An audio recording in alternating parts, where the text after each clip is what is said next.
Insecurity is a serious problem today in Nigeria. And there comes a time when you cannot but speak the truth, irrespective of the sentiment you may share. Today, Mr. President, all of us have been threatened. Our families, our nation, our state. Order. A lot have been said this morning, Mr. President, and I want to thank you for giving us time to speak expressly on this issue. Like my sister was saying, there comes a time when talk will talk itself. There comes a time when truth will become like a torchlight in the midst of silence. So you are forced to talk. Mr. President, we need not run away from the fact that more than ever before in the history of our nation, this is the worst instability we are facing. In fact, this is worse than the Civil War. Are you in PDP? Mr. President, the solution is very simple. Today, there are a lot of misgiving, a lot of misinterpretations of what is happening. Some people believe, some people in government are supporting this move. Some people believe, some people sponsor those who are destabilizing our nation within the country. The answer is very simple. We cannot pretend that we are capable of confronting the situation in our hands. America, as powerful as they are, when the pandemic came, got to a point that China had to claim, they came to their rescue. We shouldn't pretend that we needed foreign support now. Let nobody deceive us, Mr. President. A lot of billions of naira have been voted for security services. Nothing is coming out of it. We wouldn't wait until our nation gets bombed. Let us shout and call for foreign support. I am a APC man and I've been supporting my party. But the president should get to know that it has gotten to a point that we who are supporters, who are members of the APC, we can no longer keep quiet. The president must rise to the occasion. You will not see the truth and you are afraid to say it because you will die. We must open, Mr. President. The nation is on fire. The president must rise to the occasion. It costs us nothing to get foreign support. We must rise to the occasion. We must bring in people to save this country, or else we will be consumed. Every one of us will have a chapter for history. Whenever the history of this period will be written, whatever is our position, we have a chapter. We cannot keep quiet any longer. It has gotten to a point that we cannot sleep with our two eyes closed. We are not free. Our children are not free. The president must rise to the occasion. There's no nation that is so powerful that doesn't need support of other nations. Individuals cannot say you will leave the war without any other person with you. So we must rise. The situation is our security system has collapsed. It has failed. And because it has failed, we need to look for foreign support. It costs Nigeria nothing. Forget the ego, forget the superiority of Nigeria in African nation. Today, we are facing serious problems. If our nation is to survive this period, I'm not in doubt that the security architecture we have today cannot cope with what we are facing. Every part of this country is threatened. From the north to the south, nobody is safe. Nobody can travel 50 kilometers in our nation. I feel like shedding tears for a country that we grew up, where nobody harasses you when you travel from Lagos to Maiduguri. I've done it in times past. Today, I cannot travel from here to Kaduna to Niger State where I was born. The president must know that this is a bad time for our nation. We must look for foreign support to save this nation. This is my position, Mr. President. We must rise to it. They are killing people in the east, in the west, in the south, in the north. We should shut down the National Assembly. Let's shut down. If we cannot save this country, we stay in our homes. Our country is bleeding. People are in poverty. There's no food. People are hungry. Insecurity is threatening us. We cannot pretend. It's better we are not here than to not see that here people are dying. Every day Nigerians are dying. We must rise to the occasion. And so me, Mr. President. And send my condolences to the good people of Niger State and say that they are not alone in this situation. Mr. President, distinguished colleagues, the tragedy is that those of us who are in sympathy with them are also buffeted In the southeast, soldiers are killed, police stations are destroyed, innocent people are also killed, kidnapped on a daily basis. Same goes for southwest, north central, northwest, and other parts of this country. So we've come to a point where we have to decide whether to shut down government and deal with this or continue as if business as usual. Mr. President, you recall in last Senate, you headed a summit which we discussed thoroughly, the security situation in Nigeria, and made recommendations. Regrettably, nothing has happened about that. In this particular Senate, we have seen senator after senator, from Arafa to Alin Dume, to most of our colleagues here who were in the last Senate, spoke about the insecurity in Nigeria and the fact that it will get worse. I'm so sad that all those things we predicted are now happening. Mr. President, I don't intend to re-emphasize the fact that any government that cannot protect its citizens, whether it is local government or state or federal, has lost legitimacy. This is time for us to sit up and take the business of securing our people seriously. I know that a lot of people will speak on this, and I appeal to you, Mr. President, to allow our colleagues to make contributions on this very subject. If it is the only thing we discussed today, I think we have done a lot for our country. Mr. President, the situation we found out in our country today is not irreversible. It is that the problem is that we have not been able to pay sufficient attention or take this matter seriously. Sri Lanka, Colombia, Israel, they've gone through this road and they overcame them. So we should not be ashamed to seek support and assistance of such countries to help us. We had COVID-19 in this country in year 2020. Some states were shut down in order to deal with that situation. I think this time has come for a place like Niger State to be completely shut down and protect their citizens so that we'll be able to save those who are still alive. If we cannot do that, then we are not serious and then we are not fair to those who are alive. Those people who are killed in Nigeria on the basis of senatorial zone or geopolitical zone on a daily basis are more than 10 senators who are present. We are here 109. They kill more than 109 people every day in every geopolitical zone of this country. These are not just statistics, they are human beings. So, Mr. President, time has come for us, if possible, to shut down this Senate and be able to find a solution to this matter.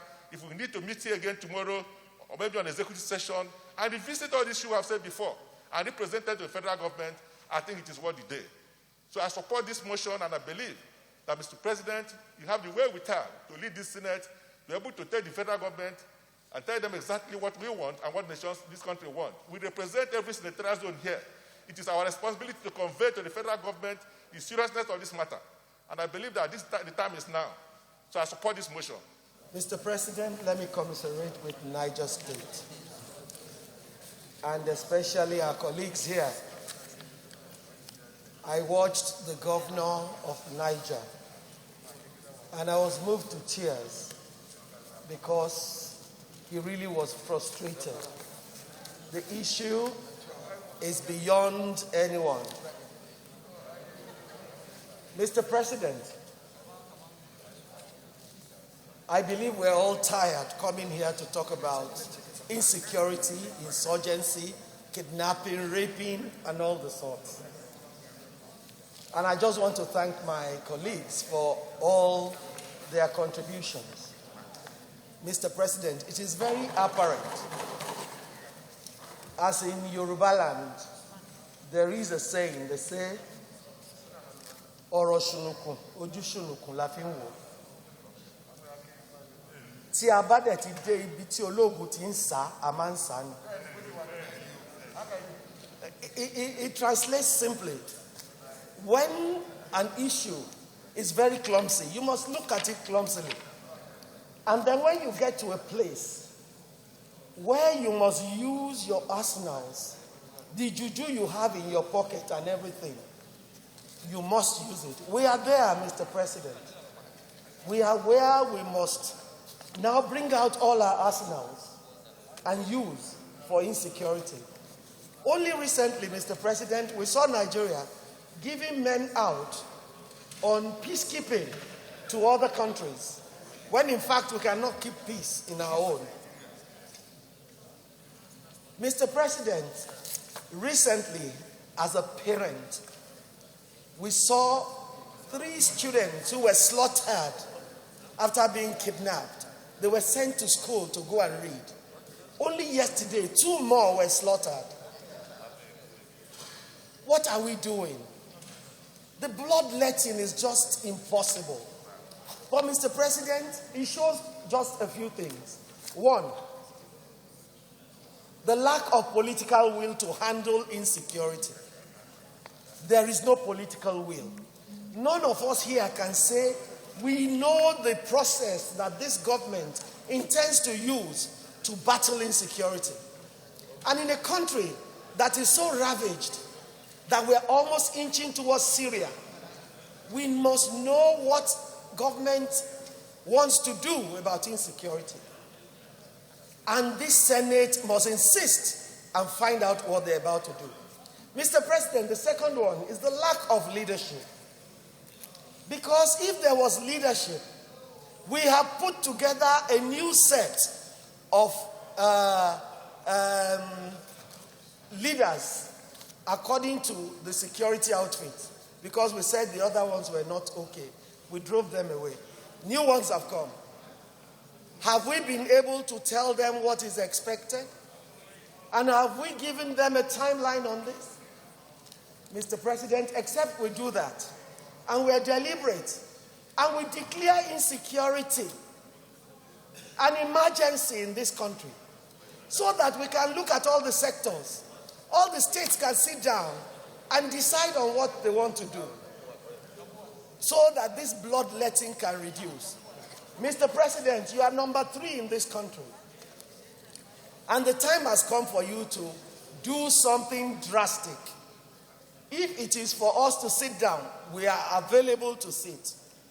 But beyond it all, you need to speak with the government and ask them what are their plans to at least ensure that what we have now is short-circuited and we can start thinking about recruitment, about improvement of the security outfit.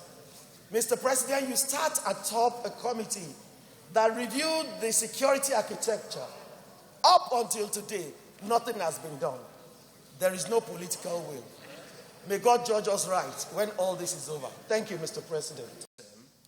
That makes us not to respect early warning signals. In the last 10 years, there has been several reports in the open space that has given us indication that Nigeria, if not helped, may be entering into the situation we are describing at this point. Since 2013, Mr. President, the Fragile State Index analysis by Fund for Peace had already signaled to Nigeria that there could be trouble. The Global Terrorism Index, for the last 5, 6, 7 years, has been saying the same thing. But nobody appears to be paying attention to these indicators that shows that we might be entering into the situation we are at present. I think this is where the issue that this Senate needs to confront lies. It is not about reacting to outbursts of happenstance everywhere and all the time. But fundamentally, what are we doing wrongly that makes us to ignore warning signals that has been broadcast to every nation of the world?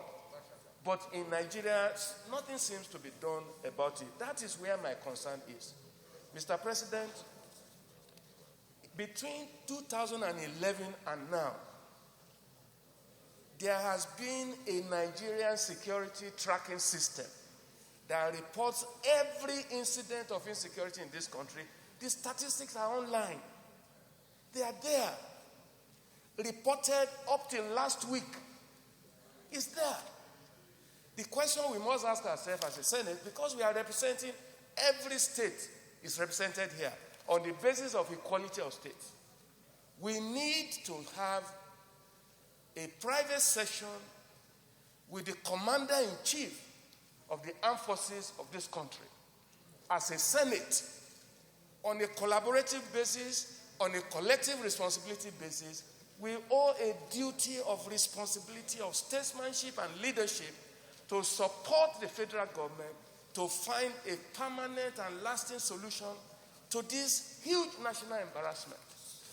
Mr. President, what we are witnessing is internal insurrection that is gradually snowballing into the scale of a war. And we need to look at this in the face and stop this drift into anarchy. The consequences could be fatal and it could be threatening to the sovereignty of Nigeria. God forbid that will happen under our watch. Mr. President, the service chiefs have left. We have met them at closed sessions. We have requested for their removal. They've been removed. I think enough is enough. It is time for rubber to meet the road. And I propose, my prayer is that the delegation of this Senate should meet with the President of the Federal Republic to find a lasting solution to this problem. The Senate is the Senate. The Senate President is the creation of senators. And I've taken note of everything said. And of course, I will lead from the front by the grace of God. Various interventions by our colleagues. Now we'll go to the prayers. The Senate resolves to 1, call on the Chief of Defense Staff, the Chief of Army Staff, and the Inspector General of Police to immediately deploy troops to defend unarmed populace and bring back security to the affected communities, which is the only antidote to restoring confidence in the security and safety of the affected communities. Those in favor of this prayer say aye. Those against say nay. The ayes have it. Prayer 2, urge the Chief of Army Staff and the Inspector General of Police to, as a matter of urgency, direct for the establishment of a permanent military and police command bases at the axis adjoining Shiroro and Rafi local government areas, respectively, and to redesign the modus operandi of the military operations within the affected areas so as to curtail the escalating insecurity. Those in favor of prayer 2 say aye. Those against say nay. The ayes have it.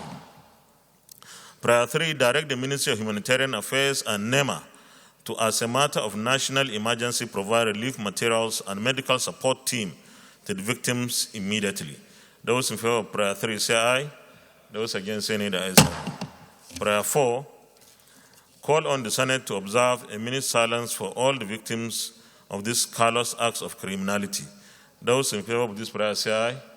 Those against say nay. The ayes have it. Before the prayer, the distinguished colleagues, before the 1 minute silence, let me also remark that, sorry? No, please. That's okay. We have already passed that stage. That's a different this thing. We will arrange it, please. Distinguished, if you are asking for the service chiefs, we'll arrange it, because if you say 1 week and some of them are at the War Theater, what will you do? We will get them here. But I think we should be liberal. If it is possible to get them within 1 week, we can. But if we make it mandatory, then there will be a problem if they are attending to real threats. Yes. So we will arrange for that. But let me also say that the serious security situation is a matter of concern to not only the Parliament, but all citizens. And what we have done in today's plenary is to be able to speak the minds of our people, how our people are faring in the security situation we are today. But what is crucial is to proffer solutions. And our solutions are, of course, the resolutions we pass. And then we make some follow-ups. I don't think it's the best of ideas that we close the Senate because there is a serious security situation. Actually, when your country is challenged, that is when you need the Parliament to be alive, not to close. And we should never be deterred. We should never be discouraged with discussions that we hold here, because this is the essence of Parliament. But we follow it up. We insist that our resolutions are implemented. Today, there is no level of arm of government that is not concerned about the security situation. Everybody is concerned. What is crucial is for us to bite the bullet. we must appropriate funds, even though that's not the only way out. That's not the only solution. But the military, particularly our security agencies in general, require additional manpower, so much manpower. And I believe that they cannot just recruit people without funds being appropriated for them to do that. So we need to have supplementary budget to fund not only the recruitment of additional personnel, but also procurement of weapons and platforms. It's going to be expensive, but that's an investment that is worthwhile. There is no better investment today in our country, or indeed anywhere, than to protect the lives and property of citizens. That is our legitimacy, and we are all challenged. What is required is for us to be persistent, to be patient, to push, engage with the executive arm of government, and to be able to get an outcome that everybody needs. But it is also an opportunity for us to appeal to our citizens that this is a phase in our life. We are already in it, but by the grace of God and every possible effort that the government will make, will be out of it. And what that means is, as government plays its role, citizens are also supposed to play their role. There is no intelligence without the contribution of citizens, because the intelligence is supposed to come from the citizens. When 300 or 100 motorcycles will carry 300 bandits into a community, they pass through other communities, but nobody says anything. That doesn't help the security agencies. Let me, on behalf of the entire Senate here, and indeed the National Assembly, also commend our security forces. These people work with less than what they should have. Some of them are killed, they pay the ultimate sacrifice. Actually, I believe that we should also, in our 1 minute silence, observe together for those military people that were killed. In my state, about last week, Boko Haram struck. In Minok, we lost some of our people in the armed forces. They were killed whether by the mistake of the Air Force or some means. And it's all over the country. You go to the southeast, so many policemen were killed, military, and so on and so forth. So we need to also continuously and always commend and identify with our security forces, because they do this work with very limited resources. And it is our duty to ensure that we give them the kind of resources that they require and hold them accountable. At the moment, we'll continue to push that they do their best with the little that they have. But we must provide for them, and the supplementary budget is essential. I will urge that the executive arm of government requests for a supplementary budget to give our armed forces more resources that we can afford. But definitely we have to do something. It can't be that they should continue to operate without additional resources that will also include manpower. We need to mobilize our youth. We have millions of them who have no jobs, millions of them who are willing, who are patriotic. They want to fight for their country. Why can't we engage them? Not only as a source of employment, but as a means of fighting this war. We are gradually sliding into a very difficult situation, and we have to take this country back from all the insecurity tendencies that we have across the country.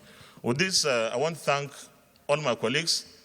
We should never despair that our resolutions have not been implemented. We should continue to insist that the resolutions are implemented. And that doesn't mean that we will not continue to talk when it is necessary for us to talk, because this is the parliament. Thank you. 1 minute silence.